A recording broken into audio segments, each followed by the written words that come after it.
Hello, good evening મિત્રો, કેમ છો? આઈ હોપ તમે બધા ફાઇન હશો. હવે આપણે એક મહત્ત્વની જે જાહેરાત છે એની ચર્ચા કરીએ.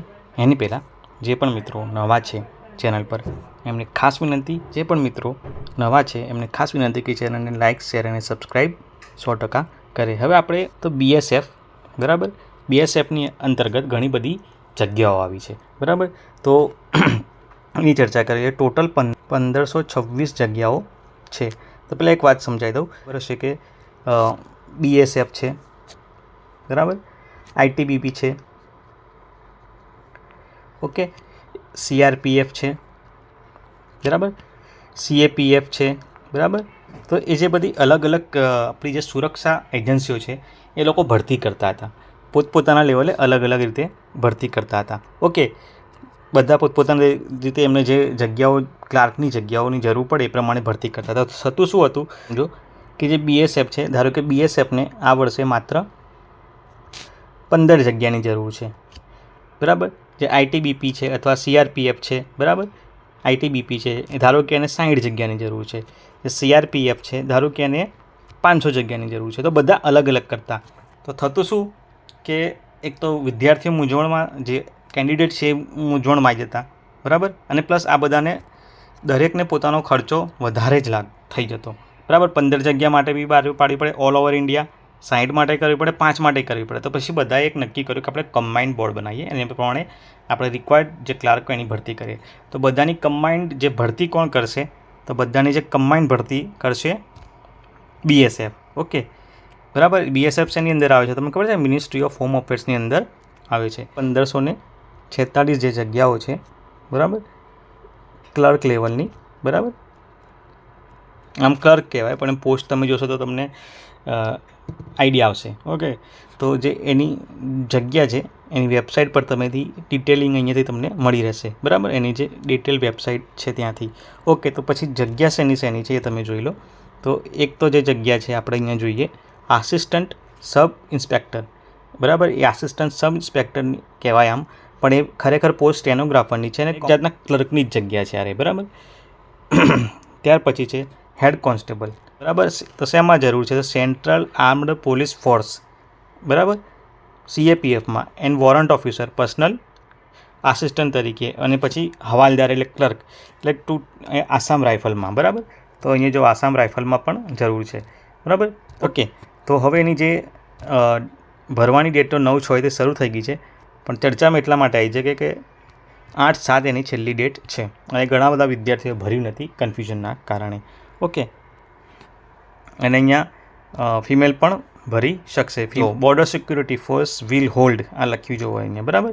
તો સંપૂર્ણ જવાબદારી બોર્ડર સિક્યુરિટી ફોર્સની છે. અને જો આપણે વાત કરી લઈએ સેલેરીની, તો જે આસિસ્ટન્ટ સબ ઇન્સ્પેક્ટર છે, બરાબર, સ્ટેનો, બરાબર, તમે સ્ટેનો કરેલું હોય તો એને લેવલ 5માં લગભગ 29,200થી 92,300, એટલે લગભગ તમારે અહીંયા 60,000 પ્લસ પગાર થઈ જાય બંનેમાં, બરાબર. અને હેડ કોન્સ્ટેબલમાં પણ એટલો જ થઈ જાય છે. તો સેલેરી પણ ખૂબ જ સારી છે, પણ અહીંયા તમારે સ્ટેનો કરેલું હોવું જોઈએ, બરાબર, સ્ટેનો કરેલું હોવું જોઈએ અને તમારે શોર્ટ હેન્ડ આવડવા જોઈએ, તો એ લોકો જ અપ્લાય કરી શકશે, ઓકે. તો રિક્રુટમેન્ટ પ્રોસેસ શું છે? તો પહેલાં શું લેશે આ લોકો? Physical standard test. પહેલાં એક્ઝામ લેતા હતા આ લોકોએ, જરા ઊંધું કરી નાખ્યું. પહેલાં શું લેતા હતા? રિટન એક્ઝામ લેતા હતા. પહેલાં લેખિતમાં પરીક્ષા લેતા હતા, બરાબર, રિટન એક્ઝામ. ત્યાર પછી ફિઝિકલ સ્ટાન્ડર્ડ ટેસ્ટ લેતા હતા. હવે ઊંધું કરી નાખ્યું છે. પહેલાં ફિઝિકલ સ્ટાન્ડર્ડ ટેસ્ટ લેશે તમારી, પછી ફિઝિકલ એફિશિયન્સી ટેસ્ટ, એ બંને એમાં, પછી કોમ્પ્યુટર બેઝ ટેસ્ટ લેશે, પછી skill test, document verification and medical examination, આ બધું જ ત્રીજા ફેઝમાં, ઓકે. તો એના જે 3 ફેઝ છે તમે જોઈ લો. પહેલો ફેઝ છે પહેલો ફેઝ જે છે પીએસટી, બરાબર, ફિઝિકલ સ્ટાન્ડર્ડ ટેસ્ટ. બીજો ટેસ્ટ છે CBT, કોમ્પ્યુટર ટેસ્ટ તમારી. અને થર્ડ જે ફેઝ છે એમાં તમારી સ્કિલ, મેડિકલ અને ડોક્યુમેન્ટ વેરિફિકેશન બધું થશે, ઓકે. માત્ર એક પોસ્ટ પર જ કરવાની છે, ઓકે. ઓનલી 1 પોસ્ટ પર તમે એપ્લાય કરી શકશો. અહીંયા લખે વન પોસ્ટ, બરાબર, only one post through BSF recruitment, બરાબર. ધારો કે તમે ASI માટે પણ કરો અને પેલા માટે પણ કરો, પછી તમે એકમાં જ જવાના છો, કાં તો ASIમાં કાં તો HCMમાં જવાના છો, બરાબર. તો એક જગ્યા ખાલી પડવાની છે, એટલા માટે અહીંયા સ્પષ્ટ કહ્યું છે કે તમે એક જગ્યા માટે જ અપ્લાય કરી શકશો. ઓકે. અને જે CBT જે તમારી ટેસ્ટ છે એ હિન્દી અને ઇંગ્લિશમાં રહેશે, અને સ્કિલ ટેસ્ટ પણ હિન્દી અને ઇંગ્લિશમાં રહેશે. ઓકે. પછી એ બધા માપદંડો આપેલા છે, બરાબર. અને આ ઓલ ઇન્ડિયા બેઝિસ પર ભરાવાનું છે. ઓકે. ઓલ ઇન્ડિયા બેઝિસના આધારે મેરિટ પણ બનશે. ઓકે. ત્યાર પછી છે જે તમારે બેમાંથી એક નક્કી કરી લેવાનું છે કે તમે શેમાં કરશો, ASI સબ ઇન્સ્પેક્ટરમાં કે હેડ કોન્સ્ટેબલમાં. ઓકે. તો જો અહીંયા ASI જે છે એમાં તમારે શોર્ટ હેન્ડની પ્રેક્ટિસ કરવી પડશે, કારણ કે પૂછાશે શોર્ટ હેન્ડ લખાણ, બરાબર. અને જે શોર્ટ હેન્ડ લખાણ છે, બિલીવ મી, જેને પણ કર્યું હશે, બહુ જ અઘરું છે. લગભગ શીખતાને 1 થી 2 વર્ષ થઈ જાય છે, અને આની પરીક્ષા લગભગ ડિસેમ્બરમાં આવી જશે. તો કરી શકતા તો ત્યાં સુધી ઓકે. અધરવાઇઝ જે સેફ છે, મોટાભાગના લોકો જશે હેડ કોન્સ્ટેબલમાં, બરાબર. કારણ કે તમારે ત્યાં ટાઈપિંગ ટેસ્ટ જ છે, ખાલી ટાઈપિંગ ટેસ્ટ છે, બીજું કંઈ નથી. ઓકે. આપણે બરાબર. ટોટલ કેટલી બધી જગ્યાઓ છે તમારે જોઈ લેવાનું. ત્યાર પછી જો ASIની જે છે ને એ લગભગ 243 જેવી છે, બરાબર. આ જગ્યા 243 છે, અને જે આ જે છે HCMની લગભગ એની 1280ની 83-85ની આસપાસ થશે, એટલે 1526 જેવી જગ્યાઓ તમારે થઈ જશે. 10% વેકન્સીસ, બરાબર, જે છે એક્સ સર્વિસમેન માટે રાખવામાં આવી છે, બરાબર. ખાસ જે તમારે એજ જોવાની છે, તો જે એજ જે છે, બરાબર, 1/8/24ના રોજ તમારી મેક્સિમમ એજ એ 25 સુધી તમે અપ્લાય કરી શકો છો. જો તમારી 25 થતી હોય, બરાબર, 1/8ના રોજ, તો 25 થતી હોય તો તમે 25 સુધી એપ્લાય કરી શકો છો. પણ રિઝર્વેશનમાં પ્લસ માઇનસ થતું હોય છે, એટલે તમારી કેટેગરી પ્રમાણે તમારે એજ રિલેક્સેશન ખાસ જોઈ લેવી, બરાબર. પછી જે છે એ ખાસ કરીને યાદ રાખજો કે જે OBC સર્ટિફિકેટ છે, બરાબર, OBC સર્ટિફિકેટ એ માત્ર સેન્ટ્રલનું ચાલશે, બરાબર. સ્ટેટનું નહીં ચાલે, ખાસ યાદ રાખજો. સ્ટેટનું નહીં ચાલે, સેન્ટ્રલનું ચાલશે. એટલે એ સર્ટિફિકેટ તમે સેન્ટ્રલનું બનાવી રાખજો.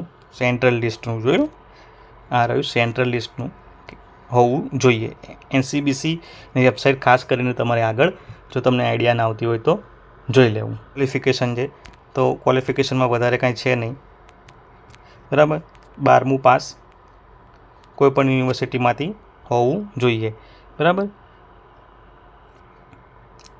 અને ફિઝિકલ સ્ટાન્ડર્ડ સારું હોવું જોઈએ. ઓકે. આ 2 વસ્તુ ખાસ મહત્ત્વની છે. પછી એપ્લાય કરવાની આખી રીત છે, એ આ વેબસાઇટ પર તમે જશો એટલે તમે ફોર્મ ભરશો તો તમને એપ્લાય કરવાની આખી રીત મળી રહેશે. પછી ખાસ કહ્યું છે કે ફોટોગ્રાફ તમારો એકદમ નોર્મલ હોવો જોઈએ, ફોટો ટોપી બોપી ના પહેરેલી હોવી જોઈએ, સ્પેક્ટિકલ, બરાબર, વ્યૂવાળા ના હોવા જોઈએ, વ્યવસ્થિત ચશ્મા હોવા જોઈએ વગેરે, બરાબર. અને 8-7 સુધી ભરી શકાશે. રિક્રુટમેન્ટ જે ચાર્જ છે એ 100 રૂપિયા છે, બરાબર. અહીંયા 100 રૂપિયા ચાર્જ છે, બરાબર. વિમન કેન્ડિડેટ્સ જે હોય એમને માફી છે, SC ST, બરાબર, એક્સ સર્વિસમેનને. ઓકે. બધું છે. સેન્ટર ઓફ એક્ઝામિનેશન છે, તમે જોઈ લેજો. અલગ અલગ જે છે કોડ યાદ રાખજો. સ્કીમ ઓફ એક્ઝામિનેશન એ અહીંયા તમારું ખૂબ જ મહત્ત્વનું ચેપ્ટર ચાલતા છે. તો આ જોઈ લો. First phase physical standard test, second phase computer base test, અને third phase skill document verification અને મેડિકલ 3 એકમાં થઈ જશે. ઓકે. પછી આ તમારે ખાસ જોવાનું કે મેલ માટે અને ફિમેલ માટે તમારે જોવાનું ચેસ્ટ મેલ કેન્ડિડેટ્સ માટે હાઇટ આટલી છે, બરાબર, અનએક્સપેક્ટેડ, બરાબર, અને 82 સેન્ટીમીટર્સ એક્સપેન્ડેડ હોવી જોઈએ, બરાબર. આ ડિટેલિંગ તમારે ખાસ જોઈ લેવાનું. પછી મહત્ત્વનું જે તમારે રેસ જે છે, બરાબર, તો ફિમેલ કેન્ડિડેટે 1.6 કિલોમીટર રેસ 6 મિનિટ અને 30 સેકન્ડની અંદર, સોરી, મેલ કેન્ડિડેટ, અને ફિમેલ કેન્ડિડેટે 800 મીટરની રેસ 4 મિનિટ અને 45 સેકન્ડમાં કમ્પ્લીટ કરવાની રહેશે. ઓકે. અને ચેસ્ટ મેજરમેન્ટ ફિમેલ કેન્ડિડેટ માટે નહીં લેવામાં આવે, will not be taken. Okay, મારે ટેસ્ટ કેવી રીતે લેવામાં આવશે. ઓકે, તો ટેસ્ટ ખાસ તમે જોઈ લો. હિન્દી અને ઇંગ્લિશની જે લેંગ્વેજ છે એના 20 માર્ક, જનરલ ઇન્ટેલિજન્સના 20 માર્ક. ઓકે, 20 પ્રશ્નો 20 mark, numerical aptitude, clerical aptitude અને કોમ્પ્યુટર નોલેજના 20 માર્ક. એટલે ટોટલ 1 કલાક અને 40 મિનિટમાં તમારે 100 માર્ક્સ લખવાનું છે. બરાબર, 100 માર્ક્સ. બરાબર, તમારે 1 કલાક 40 મિનિટમાં 100 માર્ક્સના MCQ તમારે કરવાના છે. ઓકે, હિન્દી અને ઇંગ્લિશમાં તમને મળશે. બરાબર, અગાઉથી તમને બધું જણાવી દેશે. ઓકે, તો ASI માટે તમારે 10 મિનિટમાં 80 વર્ડ પર મિનિટની સ્પીડ હોવી જોઈએ. બરાબર, સ્કિલ છે જે તમારી છે. બરાબર, અને જે મિનિસ્ટ્રીયલની જે છે HCM જે કહે છે આપણે, તો એમાં 35 વર્ડ પર મિનિટ હોવી જોઈએ. ઓકે, તો મેક્સિમમ આ બધા પ્રિફર કરશે. તો આખી જે ડિટેલ છે એ ફોર્મ ભરવાની છે. ઓકે, થોડીક 5% જે એરર હશે એ માફ કરવામાં આવશે એવું અંદર લખેલું છે. બરાબર, તો 5% જેટલી એરર જે હશે માફ કરવામાં આવશે. કારણ કે અમુક વસ્તુ કોમન હોય જે બધાને લાગુ પડતી અને અમુક વસ્તુઓ અલગ અલગ હોય, એટલે પોતે વ્યવસ્થિત જોઈ લેવું, સમજી લેવું, ક્યાંય પ્રોબ્લેમ થાય તો કહેવું. ઓકે, તો આ જોઈ લેવાનું ખાસ મહત્ત્વનું છે. જે અગત્યનું છે હું તમને કહેતો જાઉં છું કે minimum qualification marks in computer ટેસ્ટમાં 45% અનરિઝર્વડ EWS અને OBC માટે અને SC/ST માટે 40%. એટલું યાદ રાખજો. એ પણ નવા મિત્રો છે એમને ફરીથી વિનંતી કે ચેનલને લાઇક, શેર અને સબસ્ક્રાઈબ 100% કરે. મળીએ ફરીથી નવા લેક્ચર અને નવા વિડીયો સાથે. ત્યાં સુધી જય હિન્દ.